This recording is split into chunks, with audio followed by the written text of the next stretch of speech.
अगर आपके loved ones आपको इस वीडियो तक लेकर आए हैं, तो हो सकता है कि आपने किसी अपने को खो दिया है।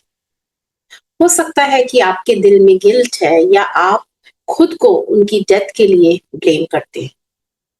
ये भी हो सकता है कि आपके मन में उनकी डेथ को लेकर बहुत सवाल है और आज इस वीडियो के थ्रू वो आपके उन सवालों का जवाब देना चाहते हैं।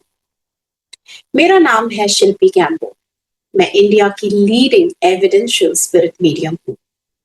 एक मीडियम या माध्यम वो ब्रिज होता है जो स्पिरिट वर्ल्ड और इस दुनिया के बीच का कनेक्शन बनाते हैं, ताकि हम उन लोगों से बात कर सके जो अब फिजिकल फॉर्म में हमारे साथ नहीं है। मेरे सेशंस में हम बहुत ही सेफ और सेक्रेट तरीकों से उनकी आत्मा से कनेक्ट करते हैं और उनके मैसेजेस और उनकी प्रेजेंस आप तक पहुंचाते हैं, जिससे एक डिवाइन हीलिंग और लव का कनेक्शन कंप्लीट हो पाए। आज मैं आपके साथ सुसाइड को लेकर एक स्पिरिचुअल नजरिया शेयर करना चाहती हूँ, जो मुझे उन सोल्स ने समझाया है जिन्होंने जाने अनजाने में अपनी लाइफ में सुसाइड की चॉइस करी थी। वो नहीं चाहते कि आप ये गिल्ट कैरी करते हुए अपनी जिंदगी जिए, इसलिए आज वो मेरे जरिए आपको बताना चाहते हैं कि उन्होंने ये स्टेप क्यों उठाया। ये वीडियो किसी भी तरह से सुसाइड के एक्ट को एनकरेज नहीं करती है। ये एकदम गलत चॉइस है जो हर हाल में अवॉइडेबल होती है। यहाँ मैं सिर्फ आपको उन सोल्स की थॉट्स पहुंचा रही हूँ जिन्होंने लाइफ में ये कदम उठाया था एंड आफ्टर लाइफ में उन्होंने इसके लिए क्या फील किया। ये ब्लेम या शेम का टॉपिक नहीं है, बल्कि एक कॉन्वर्सेशन है समझने की, हील करने की और सबसे इंपॉर्टेंट प्यार से देखने की। सबसे पहले वो आपको ये समझाना चाहते हैं कि उनके लिए ये अर्थ यानी यहाँ का एक्सपीरियंस एक बहुत ही हैवी एक्सपीरियंस था। कुछ सोल्स इस दुनिया की एनर्जी के लिए बहुत ज्यादा सेंसिटिव होती हैं। ये हाई वाइब्रेशनल सोल्स होती हैं, जैसे स्टार सीड्स या कभी बहुत डीप एम्पैथेटिक बीइंग्स जो अपनी पास्ट लाइव्स में सिर्फ रोशनी और शांति जानते थे। उनके लिए अर्थ का हर एक इमोशन, हर एक एक्सपेक्टेशन बहुत इंटेंस होता है।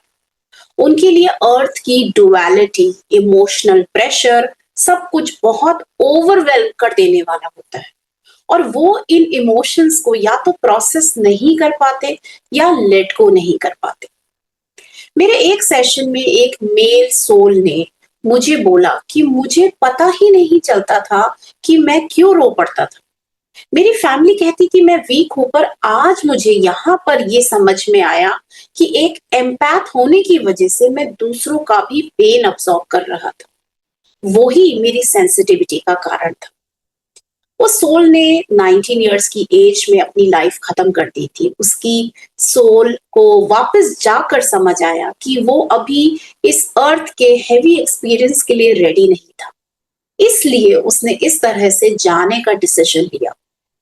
यहाँ पे ये भी समझना बहुत जरूरी है कि आपको लगता है कि सुसाइड से आप जिंदगी की उलझनों से फ्री हो जाते हैं, बट आफ्टर लाइफ में बिल्कुल भी ऐसा नहीं होता।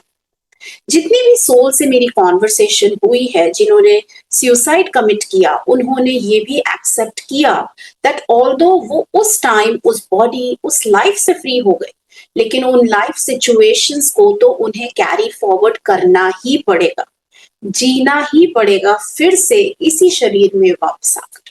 दूसरा रीजन, कई बार सुसाइड एक प्री प्लान्ड एग्जिट पॉइंट भी हो सकता है। जब हम पैदा होते हैं, हम अपनी लाइफ प्लान में कुछ एग्जिट डोर्स लेकर आते हैं। कब, कैसे, कौन सी सिचुएशन में हम इस दुनिया से जा सकते हैं, वो सोल लेवल पे प्री डिसाइडेड होता है। सुसाइड भी उनमें से एक डोर हो सकता है। ये फेलियर नहीं है, बल्कि ये एक चॉइस है जो उस मोमेंट में उस आत्मा ने करी। अगर सोल महसूस करती है या उसको ये अवेयरनेस आ जाए कि उसकी आगे की लाइफ में सिर्फ पेन ही पेन होगा और उस पेन की वजह से भी उसकी ग्रोथ इम्पॉसिबल है, तो वो इस तरीके के एग्जिट को चूज कर सकती है। एक मेल सोल जिन्होंने अपनी 30s में लाइफ एंड कर दी, उन्होंने सेशन में बताया कि उनकी लाइफ में 3 एग्जिट पॉइंट्स थे। उन्होंने सेकंड पॉइंट चूज किया।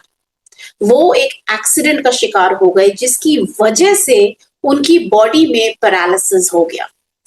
उनका कहना था कि अगर थर्ड ऑप्शन लेते तो बहुत लंबी लाइफ जीनी पड़ती है और ज्यादा ट्रॉमा फेस करना पड़ता। उस टाइम पे उन्हें लगा कि यहाँ से चले जाना ही उनके लिए एक बेटर ऑप्शन है। He wasn't ready to live being paralyzed for the rest of his life, ना ही अपने लिए ना फैमिली के लिए, और इसलिए उन्होंने पॉइजन कंज्यूम करके यहाँ से चले जाना ज्यादा बेटर समझा। मेरी सेशन में जब उनकी वाइफ ने उनसे कनेक्ट किया तो उस सोल ने हाथ जोड़कर माफी मांगी एंड अपनी वाइफ को बहुत क्लियरली मैसेज दिया कि मैं हार कर नहीं गया, मैंने बस वो दरवाजा चूज किया जो मैं ऑलरेडी अपने सोल प्लान में लेकर आया था, जो मुझे लगा कि अब हम सब के लिए यही ठीक है। यहाँ ये इंपॉर्टेंट है समझाना कि उस सोल ने ये एक्सीडेंट प्लान किया था जिससे उनका पैरालिसिस उनकी सोल लेवल पे लर्निंग में काफी एड करता। लेकिन जब एक्चुअल लाइफ में ये इवेंट हुआ तो उनकी सोल ने वापस जाना बेहतर समझा।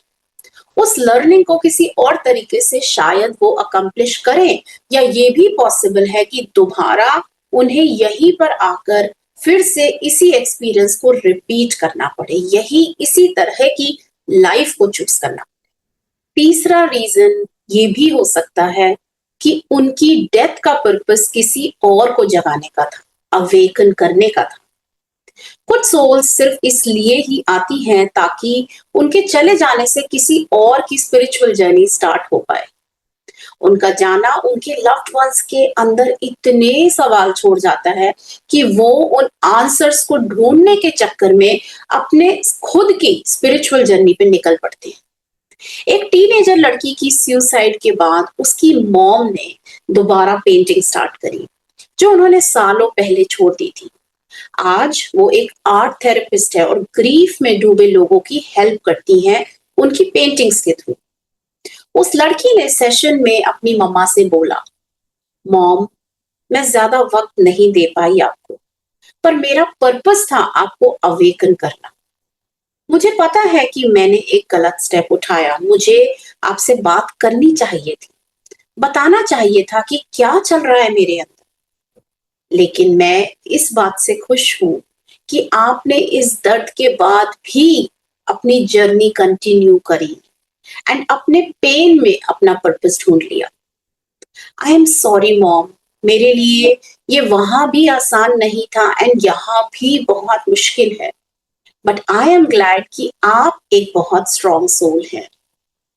उस बेटी के वर्ड्स में बहुत रिग्रेट था अपने एक्शंस, अपनी चॉइस को लेकर, बट अब उसको अंडू करना उसके लिए पॉसिबल नहीं था। वो उलझने, वो स्ट्रगल्स तो रिपीट करनी ही पड़ेंगी, बट होपफुली वो अपना लेसन सीख गई होगी and next time suicide will not be an option for her to go away.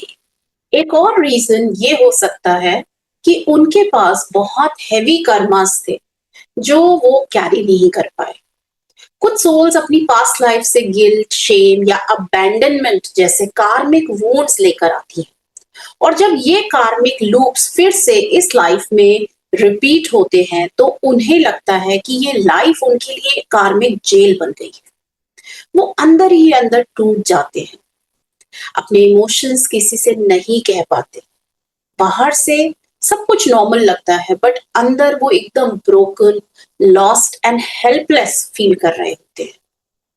एक हस्बैंड की सोल ने मुझे मीडियमशिप सेशन में बताया कि उन्होंने एडिक्शन और डिप्रेशन के साथ कई साल फाइट करी, बार बार निकलने की कोशिश करी, पर वो वापस उसी लूप में फंसते जा रहे थे। फाइनली 42 की एज में उन्होंने अपनी लाइफ खुद एंड कर दी। मीडियमशिप सेशन में उनका अपनी वाइफ के लिए बहुत क्लियर मैसेज था, इसमें तुम्हारी कोई गलती नहीं थी, मैंने अपनी पास्ट लाइव्स में भी अपनी फैमिली को अपनी चॉइसेस की वजह से छोड़ दिया था और इस बार भी वही पैटर्न रिपीट हो गया। मैं मरना नहीं चाहता था, लेकिन अपने पास्ट का वेट और प्रेजेंट की लाइफ स्ट्रगल्स में फंस कर रह गया और बाहर नहीं निकल पाया। वाइफ के लिए ये समझना कि उनके हस्बैंड का सुसाइड उनकी खुद की मेंटल प्रॉब्लम्स के साथ था, ना कि वाइफ की कोई कमी की वजह से, इससे उनको अपने गिल्ट को रिलीज करने में बहुत हेल्प महसूस हुई। एक और कॉमन रीजन ये होता है कि वो खुद महसूस करते हैं कि वो अब अपनों के लिए बोझ बन गए। जब किसी को लगता है कि उनका होना ही सबके लिए तकलीफ का रीजन है, वो बिलीव कर लेते हैं, अपने को कन्विंस कर लेते हैं कि उनके चले जाने में ही सबका भला है। तो इस पॉइंट से मेंटली किसी को भी वापस लाना आसान नहीं होता। एक फियांसे ने सुसाइड से पहले अपनी वुड बी वाइफ के लिए एक नोट लिखा, I am sorry for being the problem but I loved you. Session के दौरान उन्होंने अपनी फियांसे से कहा, मुझे माफ कर दो, मैं तुम्हारा प्यार नहीं देख पाया। मैं अपने दिमाग के अंदर इतना उलझा था कि मुझे और कुछ दिखाई ही नहीं दे रहा था। मुझे लगा कि मेरा चला जाना ही सबके लिए बेटर होगा। मैंने तुमको रिजेक्ट नहीं किया, इसमें तुम्हारी कोई गलती नहीं है, प्लीज मुझे माफ कर दो।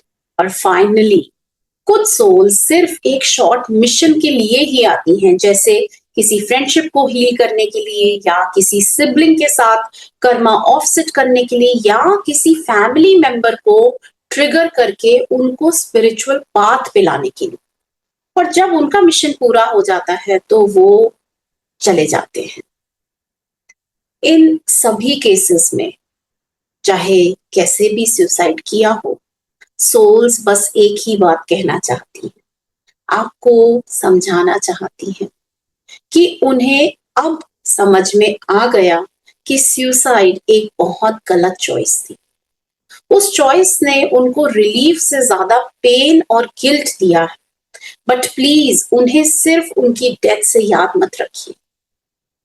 आप दोनों ने एक दूसरे की लाइफ में और भी बहुत से रोल्स प्ले किए हैं, वो याद रखिए। उनकी स्माइल, उनके सपने, उनका प्यार, वो सब याद रखिए।